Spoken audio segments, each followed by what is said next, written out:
유튜브 시청자 여러분 반갑습니다. 복지사입니다. 제가 지금 스크립트를 작성하고 있는 지금은 음력설입니다. 시청자분들 모두 새해 복 많이 받으시길 바랍니다. 오늘은 부자의 삶은 미리 준비해야 한다라는 주제에 대해서 이야기를 해보려고 합니다. 부자가 되는 가장 쉽고 빠른 방법 무엇이 있을까요? 간단합니다. 오늘 로또를 사시고 가장 가까운 추첨일의 번호를 확인하시고 와 1등이다 농협중앙에 가서 당첨금을 수령하시면 됩니다. 네, 이걸 부자라고 할 수 있을까요? 요즘 로또 1등 수령 금액이 20억이 안 되는 걸로 알고 있어요. 한국에서 이 금액으로 부자라는 타이틀을 얻을 수가 있는 건가요? 요즘 대중들이 생각하는 부자가 39억 이상을 가진 사람이다라고 통계를 내던데요. 막상 저 정도 가지고 있는 분들한테 또 인터뷰를 해보면 본인은 부자가 아니다라고 대답하시고 50억 이상 가지고 있어야 부자다라고 답변을 한다고 하시더라고요. 네, 그렇습니다. 자, 그러면 아까 말씀드린 대로 가장 빠르고 쉬운 방법으로 로또가 당첨되어서 부의 기반을 다질 수 있는 그런 금액이 생겼다고 가정을 해볼게요. 당장 이번 주에 추첨해서 다음 주 수령했으니까 20억에서 3억 이상 당첨금에 붙는 이제 소득세 30% 더하기 주민세 3% 해서 총 33%를 제하면 13억 4천만 원 정도가 손에 쥐어지게 될 텐데요. 자, 지금 당장 본인이 이 상황에 직면하신다면 어떻게 하실 건가요? 자, 첫 번째, 은행에 넣어서 이자를 받는다. 시중은행 예금 금리 중에 일반적인 수준이라고 볼 수 있는 이 1.2% 예금 이자로 가정을 한다면 사실 이것도 저는 높다고 생각을 해요. 그렇게 계산을 하면은 이제 한 달에 180만 원이 조금 안 되는 178만 원 정도를 이자로 받으실 수 있을 거고요. 예금 금리가 안 좋아져서 0.9%대로 내려간다면 이제 한 달에 100만 5천 원을 수령하실 것으로 예상이 됩니다. 은행에 넣어놓고 이자로 생활을 하면서 이제 부자로서의 삶을 누린다는 건 좀 어려워 보이죠. 그러면 이제 은행 이자에서 마음이 떠나면서 부동산을 생각하실 겁니다. 13억 4천만 원이면 여러 부대 비용들 넉넉히 빼고 이제 12억 정도대의 부동산을 생각하시면 될 것 같은데요.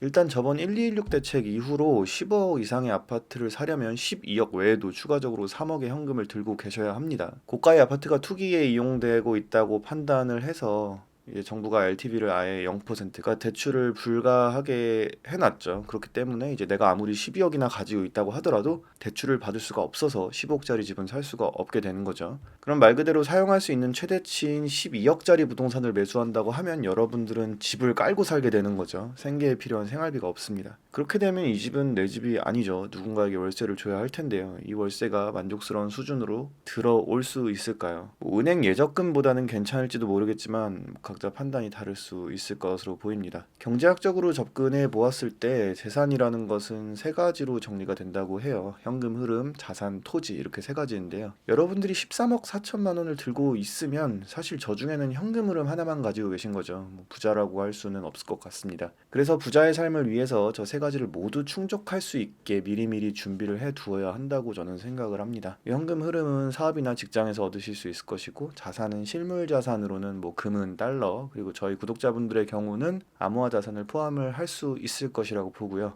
이 부분에선 논란의 여지가 있을 수 있을 텐데 이제 크립토 에셋이라고 하는 암호화 자산과 블록체인 같은 기술들의 펀더멘탈을 신뢰하시는 분들은 암호화 자산들도 이제 자산으로 인정하실 수 있겠죠. 법적으로도 그렇게 되는 날이 곧 다가오리라고 생각을 합니다. 그 다음이 토지인데 토지는 제가 정확히 몰라서 좀 언급을 피하도록 할게요. 그러면은 이제 저는 여러분들이 이런 목돈을 가졌을 때 바로바로 계획을 실행에 옮길 수 있는 준비된 부자가 되어야 한다고 말씀드리고 싶습니다. 사업을 하고자 하시는 분이 있다면 아주 디테일하진 않더라도 항상 사업에 대한 준비와 계획 정도는 가지고 계시는 게 좋을 것 같고요. 관련 분야에 대해서 공부를 끊임없이 하셔야 합니다. 자산의 비중을 싣고 싶으신 분들이라면 가장 크게 영향을 줄 수 있는 국제 정세라든가 경제 뉴스 등을 지속적으로 접하셔야 하고 본인만의 식견을 가질 수 있어야 할 것입니다. 이런 식으로 내가 당장 다음 주부터 10수억이 생긴다고 가정을 하면 어떤 식으로 이걸 운영해야 할지에 대한 계획이 있어야 한다는 게 오늘 저의 주장입니다. 여러분들은 다음 주에 13억이 생기신다면 인생을 어떤 방향으로 이끌어 나가실 건가요? 댓글에 여러분들의 의견을 적어주세요. 고맙습니다. 복지사였습니다.